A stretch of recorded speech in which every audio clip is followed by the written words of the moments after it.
En préparant le livre Israël, parlons-en, j'ai demandé à deux assistantes d'aller dans les rues de Bruxelles, demander au hasard aux gens qu'est-ce qu'ils savaient sur l'histoire et sur la situation d'Israël.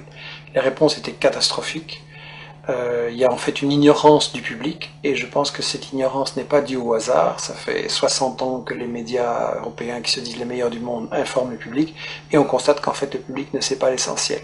Je pense que c'est dû à une opération de propagande israélienne relayée par les médias, et je l'ai résumé dans ce que j'ai appelé les 10 grands médias mensonges qui justifient Israël.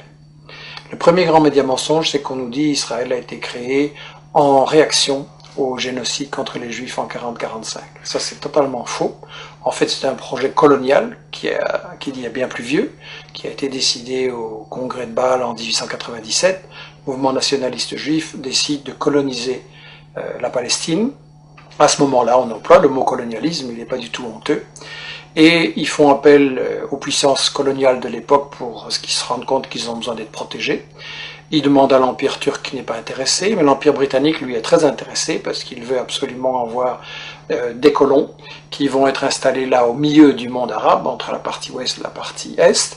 Ils veulent affaiblir l'Égypte, qui est une puissance qui les inquiète. Ils veulent contrôler le canal de Suez, qui est la route vers la colonie des Indes, qui leur apporte énormément. Ensuite, les États-Unis vont prendre le relais. Eux, ce qui les intéresse, c'est le pétrole. Ils veulent un flic du pétrole.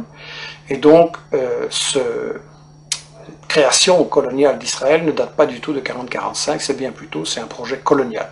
Il faut rappeler qu'à l'époque, les puissances coloniales européennes se partagent l'Afrique comme un vulgaire morceau de gâteau. Il y a une conférence à Berlin en 1885 avec l'Angleterre, la France, le Portugal, la Belgique, l'Allemagne.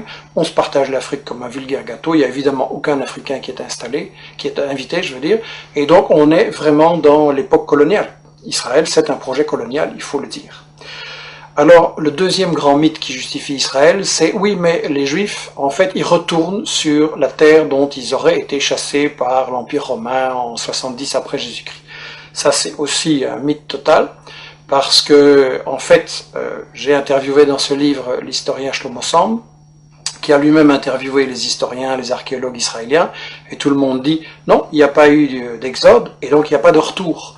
En gros, les populations, elles sont restées là, elles n'ont pas bougé. Bien sûr, il y a eu des invasions, des migrations, des mélanges, mais en gros, elles n'ont pas bougé, les populations. C'est qu'il y a deux conséquences cocasses. La première, c'est que, au fond, les descendants des Juifs de l'époque de Jésus-Christ, c'est les Palestiniens qui vivent là aujourd'hui, maintenant. Et la deuxième conséquence, c'est que, alors, s'il n'y a jamais des gens qui sont partis, quels sont ces gens qui nous disent qu'ils reviennent? En fait, ce sont des convertis, des Européens de l'Est, de l'Ouest, des Maghrébins, qui se sont, à différents moments, pour différentes raisons, convertis à la religion juive.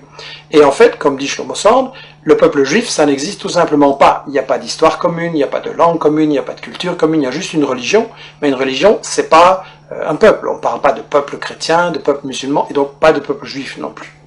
Alors, le troisième grand mythe, c'est l'idée que, en fait, c'est pas grave s'ils se sont installés là en Palestine pour coloniser, parce que nous dit-on, c'était un désert, c'était une terre sans peuple, donc c'était vide. Ça aussi, c'est un mensonge total. En réalité, les témoins de l'époque, déjà au 19e, début 19e, disent la Palestine, c'est un océan de blé. Il y a des cultures et des exportations, notamment vers la France, de l'huile, du savon, les fameuses oranges de Jaffa.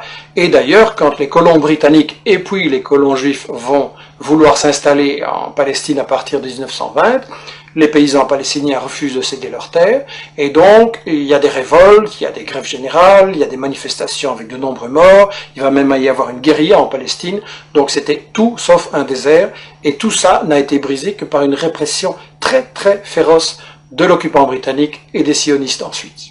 Alors on nous dit, oui c'est vrai, il y avait des Palestiniens, mais enfin ils sont partis d'eux-mêmes. Ça aussi c'est faux.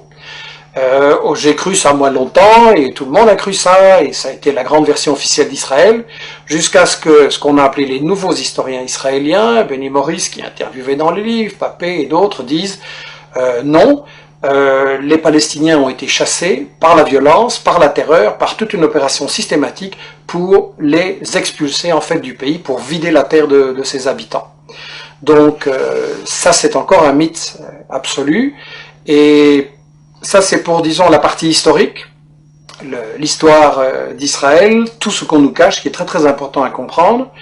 Et ensuite, ce qu'on nous dit sur la période actuelle, c'est que de toute façon, Israël, c'est la seule démocratie au Moyen-Orient et que donc il faut la défendre, c'est un État de droit. Premièrement, c'est pas un État de droit, c'est le seul État au monde où la Constitution ne fixe pas les limites du territoire. Dans tous les pays du monde, il y a une Constitution qui dit le territoire il commence là, il s'arrête là, et ça c'est notre pays. Israël non, parce qu'Israël c'est justement un projet d'expansion qui n'a pas de limite, et il y a donc une Constitution en plus totalement raciste qui dit que Israël c'est l'État des Juifs. Ce qui veut dire que les autres sont des sous-citoyens, des sous-hommes, et donc c'est la négation même de la démocratie, une constitution pareille. Donc Israël n'est absolument pas une démocratie, et je voudrais dire que en fait, Israël c'est le colonialisme, c'est le vol de la terre, c'est le nettoyage d'une population, ça ne peut pas être considéré comme une démocratie. Alors bien sûr on me dira, il y a un parlement, il y a des médias, il y a des profs d'UNIF qui critiquent, etc. C'est vrai, mais étant donné que c'est un État qui est basé sur le vol de la terre, ça veut dire qu'en fait c'est une démocratie entre les voleurs pour savoir comment ils vont continuer à voler. Et ça n'est pas une démocratie, c'est du colonialisme, c'est toujours de la dictature.